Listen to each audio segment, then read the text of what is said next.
Hola, buenas noches. Bienvenidos a nuestro programa en privado, como todos los viernes. Este es el último viernes 2012. Vamos a estar aquí hablando con Salvador de Lutri en la iglesia aquí de La Esperanza, así que nos vamos a una pequeña pausa y enseguida estamos con él. No se vayan.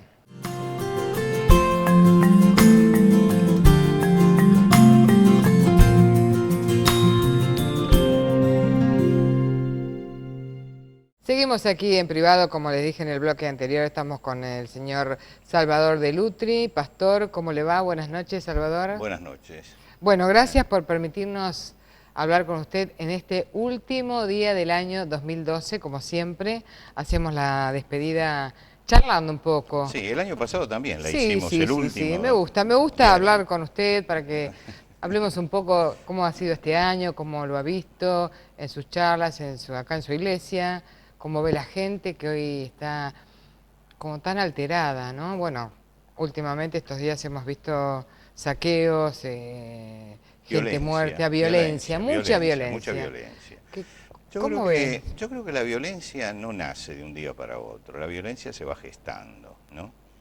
Y creo que hay muchos elementos que nos vienen diciendo desde hace tiempo que el país podía llegar a tener un estallido de violencia. A mí, sinceramente, no me asombró la Ah, ¿no? violencia. No, no me asombró, Los no me saqueos asombró. no le No me asombró eso. asombró porque yo la había visto en pequeña escala, Ajá. muchas veces en Buenos Aires, cuando había estas grandes manifestaciones. Vi esta misma violencia, ¿no? Es decir, gente que está acostumbrada a recibir todo como el Estado benefactor, ¿no? El otro día se lo escuchaba decir a un secretario de ministro, el Estado benefactor, y creo que el Estado no tiene que ser benefactor. El Estado tiene que proveer los elementos como para que la persona produzca por sí misma. Yo creo que se ha destruido dos cosas que son importantes en el país. En primer lugar, el respeto a la autoridad. Ajá. Se ha destruido el respeto a la autoridad. Y se ha destruido, en segundo lugar, el respeto al trabajo. Es decir, la cultura del trabajo, que fue Claro. tan fuerte en Argentina, ¿no? Donde la gente tenía las cosas trabajando, hoy tenemos una inmensa masa que recibe beneficios, pero sin contraprestación. Cuando se destruye la cultura del trabajo y cuando se destruye el respeto a la autoridad, uno tiene que esperar brotes de violencia finalmente. ¿Por qué? Porque, bueno, porque es verdad que puede haber agitadores, pero Claro, porque también, bueno, hoy claro, eh, no sé, todos dicen, bueno, es Moyano, que agita, es la presidenta, de otro lado, es la bueno, izquierda, es la es que la derecha, derecha, ¿no? no sé. Pero realmente, para que un agitador actúe, tiene que haber un material agitable. Ajá. Es decir, el agitador por sí solo no puede hacer. Claro. Tiene que haber un material Mucha gente agitable. dice, bueno, esto parece en la época de Alfonsín, ¿no? Los saqueos del mes de diciembre. Y yo creo que, no sé qué opina usted, pero eran otros No, momentos, la ¿no? situación social es totalmente Claro, distinta. Hay que en aclarar esa eso, es época había totalmente hambre, de distinta. verdad, Claro, ¿no? estábamos frente a un problema Hoy se están robando gravísimo, un ¿no es cierto? LCD, un LED, una Sí, computadora, es sí, y decir, no es para comer claro, no sé qué justamente pasa, eso, ¿no es claro, cierto? exacto. Un señor que le tira piedras a la policía, ¿qué es? ¿Que está muerto de hambre o es Claro. un violento? No, y ese ¿No? señor que tiró piedra a un vidrio, cayó el vidrio arriba de una señora, le cortó la aorta y falleció. Digamos, hay una violencia muy que Bueno, todo eso asusta, trajo una ¿no? falta de respeto por la vida del otro, por el prójimo. Pero tenemos que pensar que esto es un poco también el resultado de lo que ha pasado con la justicia, de lo que la falsa visión del garantismo que hemos tenido, ¿no?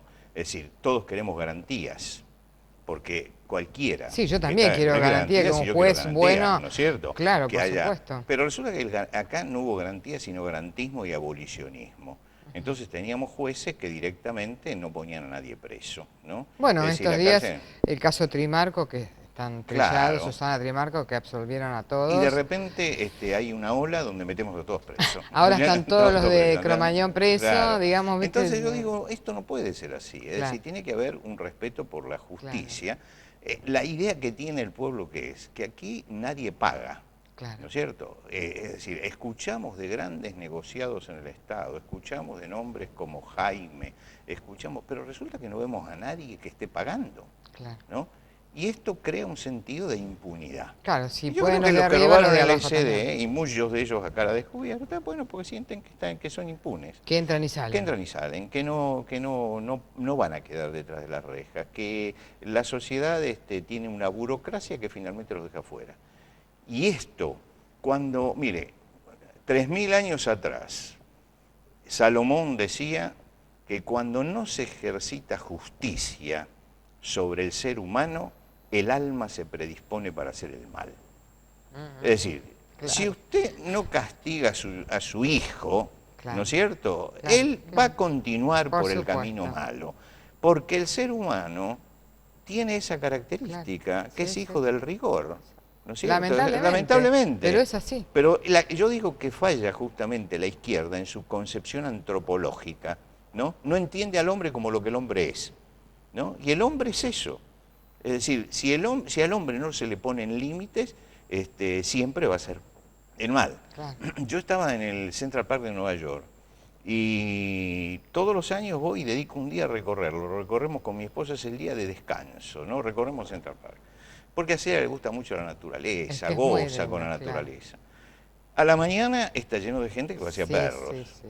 pero usted no encuentra Nada. nada allí. Tal cual. Entonces, ¿por qué? Porque son educados, porque son buenos. No, porque les cobran $500 de Obvio. multa, señores. Obvio. Entonces, no es una cuestión, es una Tal cuestión porque cual, por más tal educado que cual. sea y todo lo demás, si no tiene el peso ese, ¿Y no por va a qué acá responder. uno, o mucha gente, muchos políticos, confunden eso con represión, con volver a la época de los militares? ¿Por qué? ¿Por qué Bueno, confunden? porque yo creo que hay nosotros tenemos una clase dirigente de cuarta categoría, ¿no? No es de primera categoría.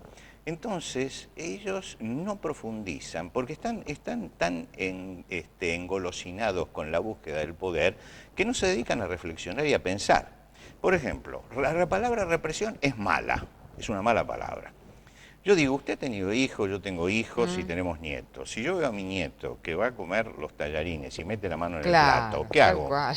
¿No? Obvio. Entonces yo digo, no, No, eso no se hace. Lo no estoy sé. reprimiendo, Sí. ¿no es cierto? El hombre que sale a la calle y ve una niña demasiado atractiva, ¿va y la viola o reprime su instinto en ese momento porque está viendo una sociedad? Lo que Claro, quiere decir que represión no es una mala palabra. Es una mala palabra cuando se la usa mal, claro. cuando Se se la usa. reprimen las ideas, ¿no es cierto? Cuando se utiliza con un fin político. Pero en definitiva es ponerle un límite al otro. Claro. Entonces, lo mismo que autoridad. ¿Cómo puede ser que se mande, por ejemplo, a la policía y se le diga, conténganlos, pero no los reprima? Claro. Y se están robando, están delinquiendo. El Bueno, no sé cuántos delincuente, policías claro. hubo heridos porque los policías se quedaron quietos y bueno, salieron muchos heridos. Entonces, porque bueno, entonces ¿no tienen que sabemos qué reprimir? hacer. No, yo creo que cuando está frente al delito tienen que reprimir. Y esto es también porque hay mucha ignorancia. Nosotros tenemos muchos políticos que llegan al poder y no conocen el mundo, no saben cómo funcionan otras naciones. Entonces ellos quieren inventar en la Argentina lo que ya está inventado. Claro. Es decir, hay países que ya pasaron por todas estas experiencias Claro. y saben cómo organizar Claro. esto, porque ya lo han pasado. Claro, tienen muchos más años que Más nosotros. años que nosotros, y más uno tendría que ir experiencia. a aprender Entonces, allá. vayan, ¿no? viajen, vean, Claro, aprendan, escuchen. aprendan, ¿no? A veces se quejan, por ejemplo, en la capital federal cuando Macri hace las bicisendas, que yo creo que Macri hizo muchísimas cosas mal, ¿no? Pero el asunto de las bicisendas, uno dice, ¿dónde Está lo bueno. sacó? Europa. Claro, él lo pensó en Europa. Claro, pero ¿no? estamos en Argentina. Estamos en Argentina, Claro. pero por lo menos uno dice, él vio algo Claro. y trató de implementarlo. Claro. Bueno, de a Eh, poco se va haciendo, ¿no? Esto Sí, es, bueno, en San Miguel hemos tenido música por las calles, en las Ajá. esquinas. Y yo Sí. casualmente he hablado con el intendente y le digo, ¿de dónde sacó esto? Y de Europa. Claro. Es decir, vio eso, ¿no? Claro. Entonces, hay países de los que uno puede aprender, que Obvio. no es malo aprender No, del no, otro, pero todos si aprendemos uno del otro. aprende algo bueno, Claro, claro. Hay sistemas educativos. El Claro. sistema educativo que ahora estamos sacando, el polimodal famoso, por suerte lo es estamos decir, lo estamos sacando. Inglaterra lo probó un año y lo sacó porque no Claro, caminaba. claro. ¿Por qué no fuimos a ver un poco por qué lo Ahí, sacaron? no en ciertos países que, Entonces, bueno. claro, entonces si vamos a ir a los países subdesarrollados que son peor que nosotros, ¿no? Que todavía le falta mucho más, tenemos que aprender de los que se han desarrollado, de los que ya saben. Claro. todos nosotros aprendemos del que sabe, en todo. Y en todo, ¿No es obviamente. cierto? Obviamente. Yo busco siempre a la persona Uno que sé quiere, que sabe, claro, y uno y quiere que me aprender. puede dar algo. Exacto, tal Entonces cual. creo que eso es importante, porque si no vamos a empezar a inventar la Por rueda de eso me gusta vuelta. hablar con Salvador, porque uno aprende, acá con él sentado uno aprende. Y hace poquito tuvo acá una charla, un desayuno que hace él cada tanto, cada 2 meses, ¿no? ¿Cada cuánto hace No, el no, o sea, desayuno? son 3 al año. 3 al año. Sí, sí. Su último tema fue para Navidad, Fue para fue la semana Navidad, sí, pasada. sí, sí. Los valores, ¿no? Sí, yo creo que cuando llega la Navidad, la gente se empieza a enloquecer. Es decir, yo digo que es el enloquecimiento sistemático, Y es masivo, uniformemente acelerado, Claro. ¿no? Porque nos vamos acelerando, acelerando, acelerando hasta que llega y explota todo.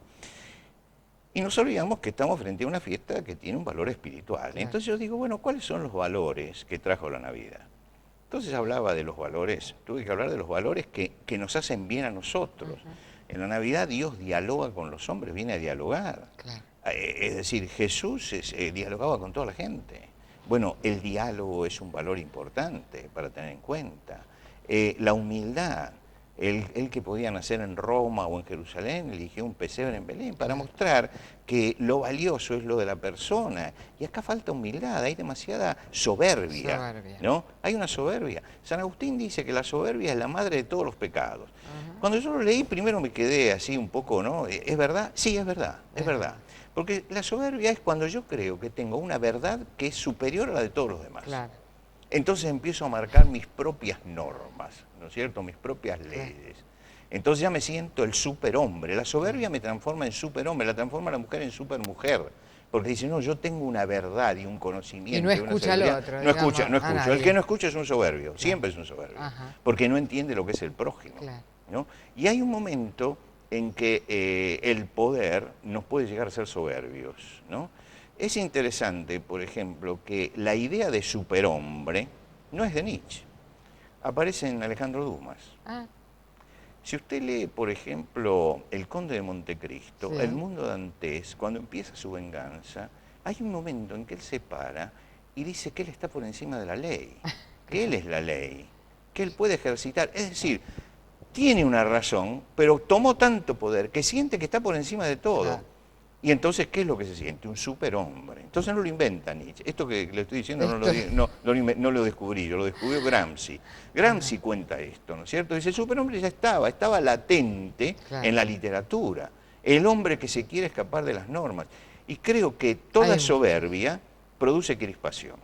Porque si usted viene y me entrevista a mí como soberbia, yo me voy a poner tenso. Obvio, y me va a ¿No es cierto? contratar tenso y va a ser una entrevista tensa, seguro. Entonces, si una persona en un lugar es soberbia y se manifiesta esa soberbia, tensa todo lo que está alrededor. Sí, sí. Entonces, la humildad es fundamental para eso y el diálogo es fundamental. Yo decía en el desayuno, el arte del que maneja algo, y lo digo con conocimiento de causa, porque durante 5 años tuve que manejar la Sociedad Bíblica Argentina. Es una institución que tiene 180 años en el país. Cuando usted se sienta allí, tiene desde la extrema derecha hasta la extrema izquierda religiosa. Todos están allí, todos. Y usted tiene que llegar a tomar decisiones. Difícil. Ahora, ahí. es difícil porque además el tema religioso no es como el tema político. Nadie Claro. está dispuesto a conceder nada. Nada. Nada. ¿Qué era lo que hacía yo? Le pregunté al director anterior, ¿cómo se maneja esto? Porque le tiran a uno. Y me dijo, mira, hay que administrar el disenso para lograr el consenso. Ah, Entonces vos tratá de administrar, no tomes posición, administra el disenso. ¿y cómo así? Bueno, hablaba uno, hablaba el otro, no se ponían de acuerdo. Entonces yo trataba de acercar posiciones, ¿no es cierto? Cuando veía que no había, les decía, bueno, vamos a dejarlo, lo vamos a discutir el mes que viene, y los citaba a todos en el Tortoni uno por uno. Qué bien. Entonces me sentaba en el Claro. Tortoni con uno, y decía, mirá, y esto, y lo otro, y aquello. Otro lugar, un cafecito, eso distiende Entonces, también. de a uno conversamos, buscamos, y cuando llegamos, todas las cosas se tomaron por unanimidad. Ay, si fuese todo el mundo así, ¿Por qué? ¿no? Porque es el esfuerzo Claro. del que dirige, sentir que él tiene que administrar claro. el disenso, que si yo tengo delante toda esta gente, no van a pensar todos iguales, pero yo no puedo decir, mire, yo voy a estar con esto nada Claro. más. No, yo tengo que estar con todos. Claro.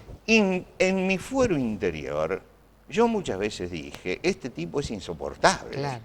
Pero bueno. Pero tenía que conversar con él, Claro. tenía que ser amigo de él, ¿no es cierto? Y entonces, bueno, los esperaba, nos sentábamos, conversábamos, hablábamos, nos llamábamos por teléfono, mandaba cartas, mails, para ir logrando Claro. el consenso. He escrito hasta una tesis, ¿no?, sobre ilustraciones de la Biblia. Se lo podríamos mandar unos cuantos, Claro, ¿no? Para que leamos. y se la mandé a todos, bueno, lean, discutan sobre Claro. esto, ¿no es cierto? ¿Por qué? Porque había que lograr el consenso, y esto es lo realmente importante, es el arte de gobernar. Y es un arte, pero un no arte. todos lo pueden hacer, no todos, No, no, no todos. No todos los gobiernos, porque no es este, ¿no? Hay varios gobiernos anteriores que también les ha costado. Pero nos vamos a ir a una pequeña pausa ¿Cómo y no? vamos a hablar de su libro. En primera persona se llama. Así que nos vamos a una pequeña pausa y enseguida estamos de vuelta.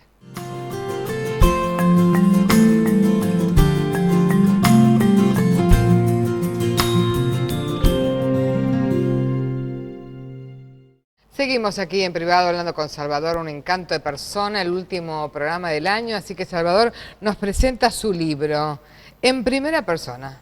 A ver, muchísimas gracias por la dedicatoria. Me lo voy a leer esta noche seguro porque tiene la letra grande, buenísimo y bueno, me encantan. Bueno, ¿De qué trata? ¿Qué cuenta su historia? ¿Cómo es? Bueno, yo siempre escribí libros más bien técnicos en tercera persona. Perdón, acá Sí. está la foto de él con su nieto, Con mi nieto. ¿no? Esa foto la sacó mi esposa. Buenísimo. Así que sacó la foto Muy y sacó la linda. tapa del libro. Está muy buena. Siempre escribí libros así. Yo tengo, por ejemplo, un libro de filosofía, tengo algún libro sobre estudios de la cultura y todo eso.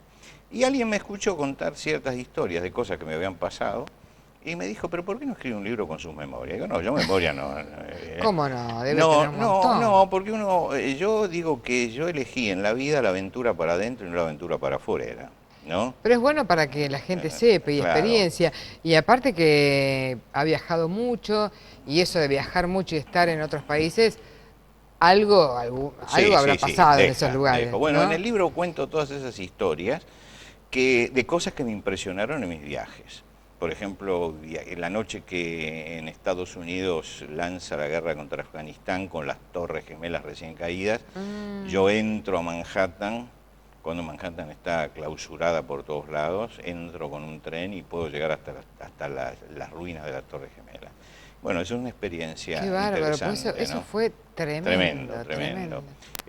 Cuento, por ejemplo, y otras cosas mucho más sencillas. Por ejemplo, que en Londres fui a buscar la iglesia donde tocaba Händel para sentarme y mirar el órgano y pensar que aquí estuvo él, claro, ¿no es cierto? Claro. O la impresión que me llevé cuando vi el Cristo de Velázquez, que yo nunca entendí por qué Unamuno había escrito un libro sobre ese Cristo. Digo, pero no, Unamuno lo escribió de excusa, lo tomó de excusa para escribir.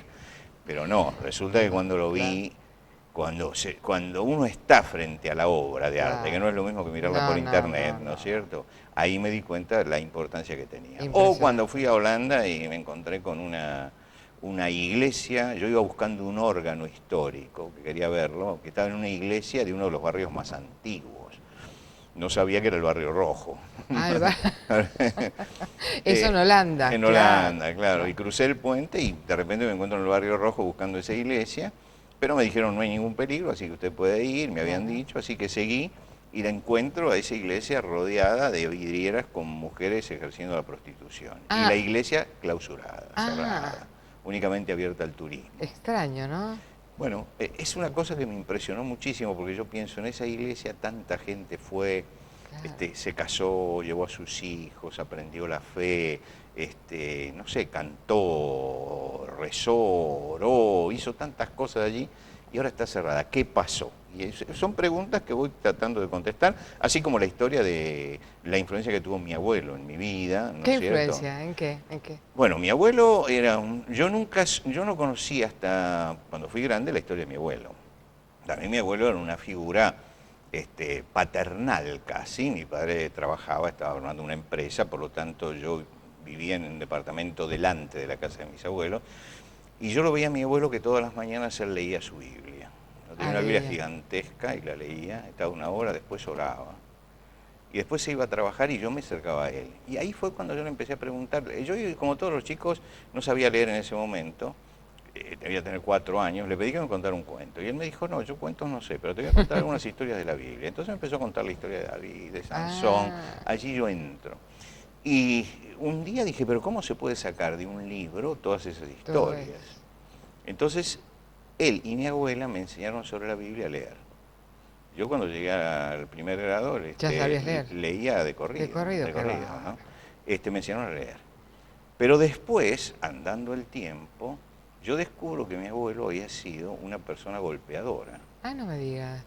una persona durísima que Ah, había sido criada en las etnias del claro. sur de Italia, que se había También casado con la golpeada. abuela Ana, que decían que era una belleza, y que él golpeaba a ella y a sus hijas. Mi madre era la primera. Quería tener un hijo varón y estaba desesperado por el hijo varón. Y Y como no nace mi nació. mujer, nace la primera y es mujer, entonces él tenía un pequeño gimnasio de box, porque le gustaba mucho el box, y le Ay, enseñó a mi madre a no. boxear. Quería que sea un hombre. Mi madre, hasta muy grande, ella agarraba 2 nueces, hacía así y Las las rom... partía. Claro. Tenía una paliza de mi madre inolvidable. ¿Recibió Sí. alguna usted, Salvador? Ah, No, pero bueno. algún Pero coscorrón sí, algún sí, coscorrón seguro. Era era necesario. necesario. Y cuando nació su segunda hija también fue mujer, y Ay, la Dios. tercera fue mujer también. No, Y qué tuvo 3 nada más. Y castigo. la tercera fue tanta la rabia que le dio que no la visitó por 15 días. Y a los 15 días la fue a anotar y como había una huelga general, le preguntaron, ¿cómo quiere que se llame? Y él dijo, huelga. Huelga. Y como era italiano, el del registro civil lo escuchó y puso Olga. Ay, qué Y le suerte. salvó la Qué vida. suerte. Bueno, él había vivido eso y un día él tiene una experiencia espiritual profunda y cambia totalmente. Ay, qué suerte, ¿no? Pero el cambio fue ¿Y un por qué cambio fue? radical. Fue un cambio radical. Mi abuela estaba desesperada porque le había dado una paliza a ella y mi madre tenía 14 años en ese momento, y salieron desesperadas y cayeron en una iglesia. Y en la iglesia el pastor que las atendió les dijo, vuelvan a su casa, Ah, vuelvan a su casa. Este, traten de ser lo más suaves posible en todo y yo voy a ir. ah, Y él, que era un hombre muy preparado, un hombre neozelandés, fue a conversar con mi abuelo y se sentó con él. Y mi abuelo quedó prendado por un hombre de tanta cultura que se sentaba a conversar con él. mira vos. Hasta que él se dio cuenta de que su vida había sido un fracaso. Ay, Y era terrible la culpa que le tomó, y el pastor tuvo que trabajar sobre la culpa que tenía, claro. porque se arrepintió realmente de lo que había pasado. Bueno, Tuve el ese- arrepentimiento es bueno, el pedir es perdón. fundamental, es fundamental, es fundamental, Claro, porque él llega a Dios en ese momento y claro. llega arrepentido. Y eso no importa la edad, no No importa importa la lo que edad, no, hayas no, no, hecho, no no, eso, importa. él trajo toda la carga que tenía y Dios realmente le cambió la Y vida. esa carga la traía de su familia, De de su sus familia, padres, de de su sus abuelos, herencia, de su él herencia. se vino a Claro. los 19 años más o menos, Y en calculo yo, esa a Buenos época Aires. casi todos esos hombres pegaban a sus mujeres y a sus Sí, hijas. Y si sí. eran mujeres peor, no sé por qué. Bueno, Después fue cambiando. eran Problema de culturas educación. machistas y primitivas, Todavía pertenecían, existe un poquito, claro, ¿no? claro. Él pertenecía a los grupos sicilianos, Claro, que eran andaban culturas bien primitivas, Y ahí ¿no? cambia. Y Y entonces, cambió, y bueno, yo conocí al otro. Y es interesante porque mi madre fue siempre una mujer depresiva. Y yo cuento ahí ah, en el libro lo que fue la experiencia final. Mi madre tenía 90 años y yo termino de escribir el libro y le llevo el original, le saco una copia en la computadora para que ¿de lo este lea, libro? de ese libro. Su madre 90 años tenía, tenía 90 90 años. años. Y yo le llevo el original. Y entonces me dice mi madre, yo no puedo leer ya. Ah, Yo me sentí muy mal, pero se lo dejé. Y a los 2 días suena el teléfono en mi casa y me llama mi madre. Y ella nunca hablaba por teléfono, porque tenía sus depresiones, pero yo me la encontré que estaba jovial, una cosa totalmente, ella se olvidaba de todo, vivía en una nube, había salido de la nube. Y me dice, acabo de leer el primer capítulo del libro y necesito conversar con vos. ay, qué lindo. Y entonces fui y nos sentamos y conversamos 2 horas. Me encontré con que mi madre había retrocedido por lo menos 30 años. Claro. Era una mujer de 60 años. Ay, qué bárbaro. Lúcida, totalmente lúcida. Y me dijo, quiero decirte una cosa, yo leí el primer capítulo donde hablas del abuelo. y me quedé conmovida. Claro. Y vos sabés que yo nunca lo había perdonado. Y después de leer esto y de saber todo lo que él dejó en vos, yo dije, yo tengo que pedir perdón por eso. Porque yo ofendí a Dios realmente no perdonando a mi padre. Claro. Porque él te dio algo que nosotros no te dimos. O que ellos no pudieron, Sí. ¿no? Y entonces me dice así que me reconcilié verdaderamente. Cuando salí de la casa de mi madre, yo me senté en el auto y no podía arrancar. Y entonces dije, bueno, ya se va. Es la última oportunidad que tuvo de luz y se va. Claro. 2 días después moría. Falleció. Falleció. Pero en paz, qué En bueno paz. eso, qué bueno. Fue terrible, yo lo conté en el sepelio de ella, porque Qué bueno, fue terrible. claro, Y lo cuento, porque puse digo, es decir, una nota debajo del primer capítulo contando esto. El libro estaba no por terminado. nada lo pusiste en el primer capítulo, Claro. no por nada se lo llevaste Sí, sí, sí. y ella pudo hablar con vos. Bueno, y yo creo de irse la en paz. presencia de Dios guiando, ¿no?, en la vida de los hombres. Yo creo que sí, yo también, digo que Sí. sí, que sí. Así que Y por si eso uno- este libro tiene para mí un valor muy especial porque... Y por termina eso, con ¿no? tu nieto, porque Y no termino podemos con hablar mi de todo nieto. el libro, porque la verdad Sí, que no, es... termino en el último capítulo, hablo de mi nieto y de las cosas que dijo mi nieto y de lo que yo aprendo de mi nieto. A ver, por ejemplo, que uno aprende todos los días de los chicos. Y claro, porque de los niños uno aprende, ¿no? Yo aprendo de la pureza del chico, porque me doy cuenta que Jesús una vez dijo, si no se vuelven como niños no pueden entrar al reino de los cielos. Y Leopoldo Marechal, él dice, el hombre no llega a Dios por complicar y entorpecer su vida con el conocimiento, sino por una autodestrucción del tránsito del hombre al niño. Y a mí me gusta esa frase, hay una autodestrucción donde uno llega al niño y tiende la mano para creer. Y en ese momento es cuando uno empieza a crecer espiritualmente. Claro. Entonces veo en mi nieto un poco todo eso. Bueno, y todos se divierten mucho, porque mi nieto me ordena, me manda, dirige. Está muy bien, sí, está sí, muy sí. bien, aparte uno permite que los nietos hagan todo y te digan todo. Sí. Y aparte, viste que los chicos vienen con esa super inteligencia. Sí, vienen marcados de una forma diferente. Totalmente a nosotros. Y mira, totalmente. cuando llega Navidad, él tenía 5 años y la mamá le dijo, mira, el abuelo cuando se sienta en la mesa, yo presido la mesa de la Navidad de la familia, entonces leo el Evangelio siempre y doy gracias a Dios. Y él dijo, yo también lo voy a hacer.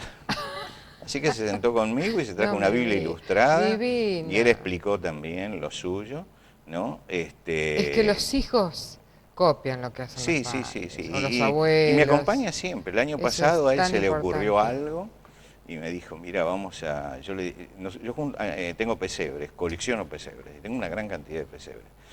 Entonces siempre saco uno especial, que es el que él elige, para tenerlo en la casa en Navidad. Y él había elegido uno y dice, mira, le vamos a dar una figura a cada uno y le vamos a decir que lo armamos. Y cada uno va a pasar y lo va a armar.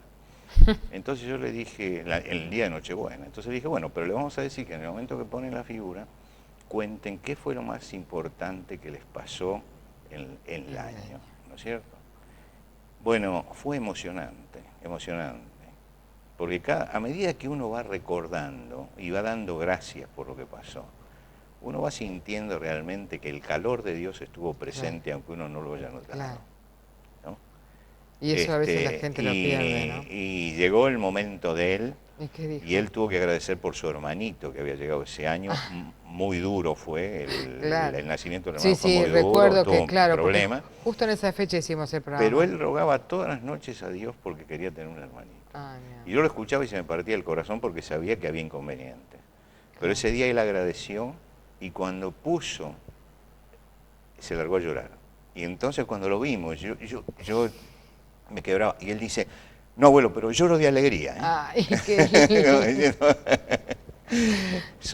son las pequeñas cosas que empezamos a estimar cuando llegamos a la madurez. Eso es bueno, ¿no? Que ver que los chicos de chiquitos, porque antes los hombres no podían llorar, no debían llorar, había que ser fuertes. Sí, los hombres no lloran. Claro, y hoy que puedan, no es llorar por llorar, sino mostrar sus sentimientos, lo que le pasa, poder decir, eso está buenísimo, Poder que uno pueda expresar pero eso en la familia, hay que Bueno, los que trabajando somos la... del sur de Italia, los que tenemos raíces en el sur de toda Europa, tenemos la lágrima más fácil. Sí, sí, Sí, es tenemos más verdad eso, fácil. sí, sí. Los Los nórdicos dos les son, cuesta mucho más, ¿no es más, cierto? son Pero más duros. en el sur tenemos la lágrima fácil, digo yo. Es verdad, es verdad. Sí. Bueno, yo les aconsejo que vengan aquí a la iglesia en la avenida, no, es Ángel del Día Ángel 2030. 2030, Ángel del Día 2030. Es el Pueden único lugar pedir donde está el libro en este libro, momento. sí, Sí, porque está, no, acá en Argentina, pero cuéntenos porque está está en toda América. En toda América. En toda América. Lo que pasa es que los problemas de aduana de Argentina impidieron que el libro pudiera entrar libremente al Bueno, país. señor Moreno, por favor, Sí. apure el libro. Entonces yo traje una partida únicamente para tenerlo nosotros acá. Pero se está vendiendo, bueno, lo editó Radio Transmundial, así que está en Estados Unidos, está en todos los países latinoamericanos y está en España. Bueno, me encantó que me lo obsequie. La verdad que siempre es un gusto hablar con usted y Para mí terminar también, el año. porque además es un programa bien distendido, ¿no? Sí, Que es lo acá que uno busca en los charlar, medios, ¿no? ¿no? Y ahora me gustaría brindar con usted y ¿Cómo no? que nos diga, no sé, algo bueno y alentador para nuestro querido y bello país y nuestra querida gente que hoy está tan crispada o tan Bueno, mal. yo creo que nosotros tenemos que mirar para adelante, que todas las cosas pasan en la vida.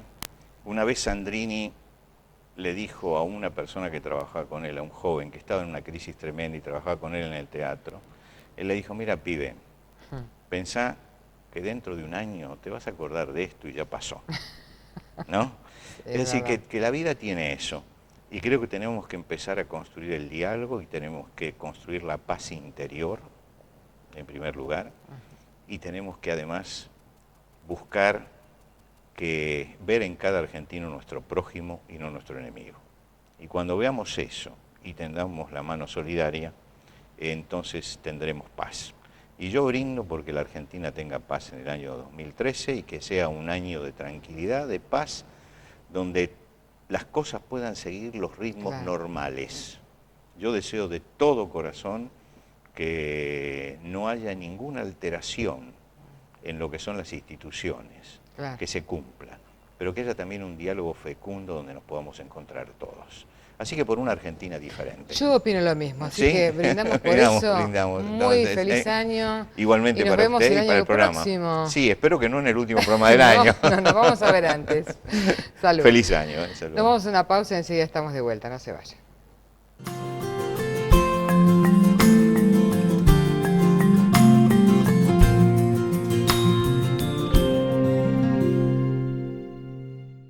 Llegamos aquí al final del programa. Muchísimas gracias a Salvador de Lutri por dejarnos participar de su charla aquí en la iglesia. Muchísimas gracias y sus consejos y sus palabras que siempre nos llenan el corazón y el alma, así que gracias. Bueno, último viernes de este año. Voy a agradecer a mis amigos, como siempre, que me visten, a Pedro, a Pichi, a Ali, bueno, a Fabiana Capurro, que está en mi micro, también a Lucía de Megavisión. Un beso para ellas y les deseo un muy feliz año a todos y a todos mis auspiciantes que me han acompañado durante todo este año. Muchísimas gracias a ellos y también al Canal Provincial 14 y al señor Padura por permitirnos seguir estando. Así que nos vemos este próximo 2013, que ya está llegando. Nos veremos todo enero, así que les mando un beso grande, salud y paz para todos. Chau.